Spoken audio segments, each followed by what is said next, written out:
mentioned yesterday how when I was younger I used to run for an athletics club in my hometown up in Maryport, and I loved it. I think I started when I was about 10 years old, something like that, and I went along for the first time, and the guy who was the main coach at the athletics club was called Frank. Frank was brilliant, a lovely guy, really warm, really encouraging, and he really knew what he was talking about as well. I remember when I first ran in front of him at a sprint. I was a sprinter. He, as soon as I finished, said, "Oh, you are fast. You're great at this. You've got a brilliant start. You're going to do so well at this." And then he didn't say much else really. But in time, he began to say, "That start is getting better and better. What you need to do now is don't come up quite so quickly from the starting blocks.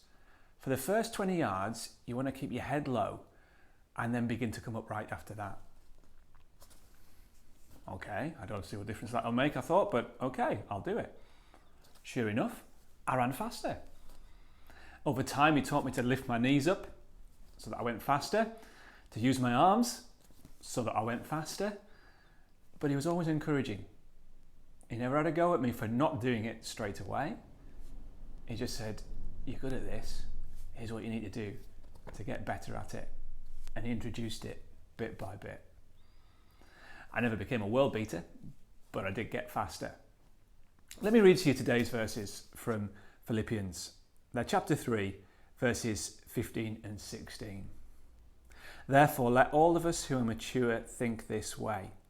And if you think differently about anything, God will reveal this also to you. In any case, we should live up to whatever truth we have attained." So, Paul is saying that to be a mature Christian means that you should think as Paul thought. You should think in such a way as to make your goal in life knowing Christ, being like him.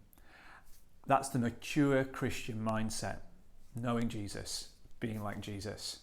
So that's the way he wants every Christian to think. He says, and if you think differently about anything, God will reveal this also to you. I love that. That's a very patient way of speaking. He said, I know that there'll be some of you who won't agree yet with everything I'm saying, but as you grow as a Christian, you'll come to see that this is true.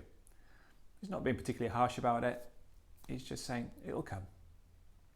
And then he says, in any case, we should live up to whatever truth we have attained. Now there's a recognition there, isn't there, that not every Christian knows about the Christian life in the way that those who've been Christians for longer do. Knowledge in Christian things grows over time.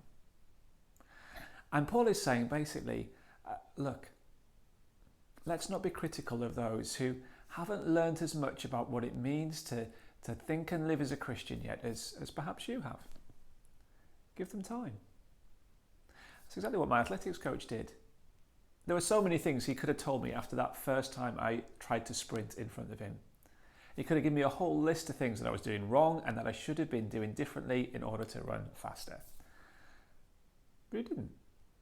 He took his time. He encouraged the good he saw, and over time he pointed out what could be done better. Now that's encouraging for those of us who are at the start of the Christian life. You're not expected to know it all straight away. You're really not. You know enough to be saved. Now seek to push on to know more. And over time, God will reveal it to you. He'll reveal it to you as you read his word, as you listen to people teach his word, as you see other Christians live out their lives. You'll grow. Just make it your goal to know more and more of Christ each day.